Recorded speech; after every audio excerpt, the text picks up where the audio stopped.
Have you heard of the libraries in Alexandria being burnt down in Egypt, or a library being burnt down in Alexandria in ancient Egypt? Some people have. But what many people don't actually realize is that there were many libraries in ancient Egypt that burnt down over about 100-year period of time. And this caused an incredible amount of knowledge to be lost. For instance, out of the over 500 plays written in ancient Greece, we now only have 33 out of 500. And yet these plays affected the entire world history of theatre, influencing psychology, giving us concepts such as the Oedipus complex. And so it's just incredible what we've gained and how much that has impacted us, and to think of what was lost. So what people realized back then when this was happening is that they could never protect all of the thousands, tens of thousands of scrolls that were being burnt and destroyed. So thank goodness they thought about this, and they thought, okay, well, what if we could take the knowledge that created this knowledge here? What if we could take the thinking that led to all of that knowledge? Then we could, if we keep the thinking, then we could get back all of this information. And so what they realized that they could do is these people indoctrinated into this wisdom who knew the 22 ways in which we could be conscious because of learning from schools such as at the Hermes Trismegistus school, and you've got Plato, Pythagoras learning at these schools of ancient Greeks, coming to Hermes Trismegistus school and having this information. People in this understanding realized that they could divide this thinking into 22 principles of consciousness. Okay, now the ancient principles created a pictorial representation of this thinking, because a picture tells 1,000 words, right? And also it can go beyond language. So it doesn't matter what language one speaks, a picture can transcend that.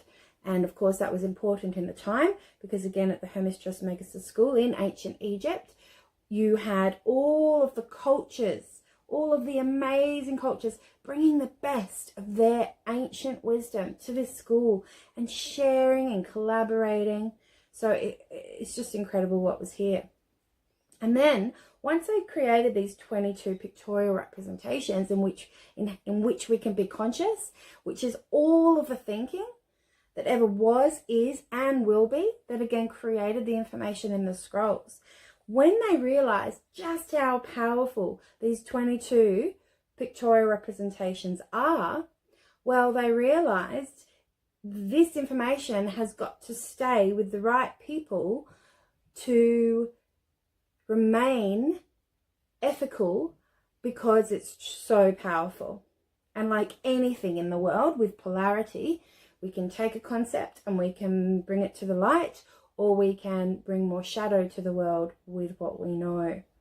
So once they could see how incredibly powerful these principles were, they wanted to hide this information, but in a place where it will last forever, right? So where do you hide things but in plain sight, so that only those initiated into the information, and by the way, they were sworn to secrecy of learning this information at the time, only those initiated would have the key to unlock the secrets in these pictures.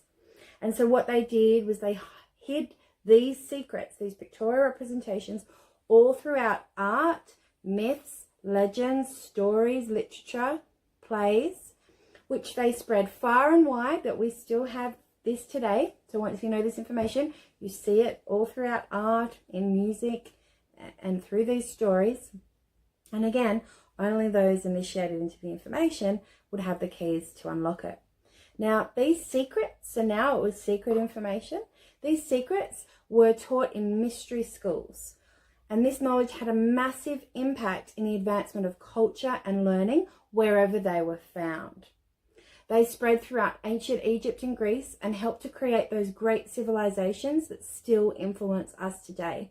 They spread to Jerusalem, which became an even greater and at the time a more even peaceful place of learning, where three of the great religions lived in harmony at that time: Judaism, Christianity, and Muslim. Now, when the Crusades happened, the Knights Templars and the Hospitallers brought the information back from ancient Egypt back to southern France and brought Europe out of the Dark Ages and into the Middle Ages. Now, later, you might have heard of the family called the Medicis. There's a Netflix documentary, or there's a Netflix drama series on the Medici family, because chances are you've heard of the people that this family patroned. Now, later, the Medicis, who are the patrons of Michelangelo, Brunelleschi, Raphael, Galileo, and you probably have heard of Leonardo da Vinci. They searched for the manuscripts that had the principles, and that this family, the Medicis, made themselves the most famous and rich, wealthy, influential family on earth. And through this information became the godfathers of the Renaissance. Now, Renaissance is a flourishing of higher wisdom, higher understanding, a flourishing of a movement of evolution, right? Now, Leonardo da Vinci then was I was going to say indoctrinated, but I don't know if that's a good word to use. Leonardo da Vinci learnt these principles. Just like I said before, Michelangelo, Brunelleschi, Raphael, Galileo, they all knew this secret information, because the Medici family did whatever they could to take hold of this information, and then they had these people live with them and taught them this information.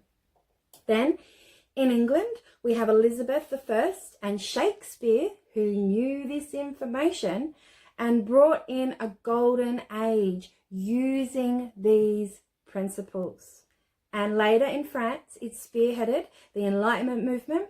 And more recently in America, the book Think and Grow Rich. I think it came out it's quite an oldie, because it was starting to be written through the Great Depression. But in that book, who wrote it? Think and Grow Rich by Napoleon Hill. He interviewed all of these people who are actually, in fact, I keep going to say indoctrinated, who actually, in fact, knew these secrets. So in the book Think and Grow Rich are these secrets. It's a very powerful book. The secrets are just not in the order in which they were meant to be. And this book outlines some of these principles. And in fact, that book really played a big part in bringing America out of the Great Depression. And now I can share this information with you too. So since I have learnt this information, my life has been taken to another level. My teacher, Pip Mackay, when she started to learn these principles, at the time, she was sworn to secrecy up until 22 years later. She did start to teach it because she saw that other people started to teach it who didn't have the same amount of depth of information that she knew she had. So thank goodness Pip Mackay, who is a pioneer in the field of personal development, thanks to her 22-year spiritual apprenticeship in these principles, and I have learnt from her, and I get to now teach you these profound principles.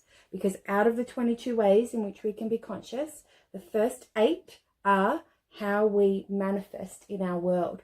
Then the next 7 is how we then grow and maintain what we've manifested. And then the last 7 is how we truly take that manifesting to a whole new evolution of our life and be a great influence in our world, both on the micro level and the macro level. And it just so happens that the first 8 are also the principles of identity. And we have 3 passion and purpose archetypes. So when I say principles, it's interchangeable with archetypes. I imagine that this history has been interesting, mind-blowing, and maybe you don't understand all of the words of the people that I've mentioned, but that's okay. I felt that way too. I felt like history went over my head. But all you need to do is listen to what I've said, Google these people, and it's really, truly fascinating. All right, Thanks, and I hope to see you at the event. Bye.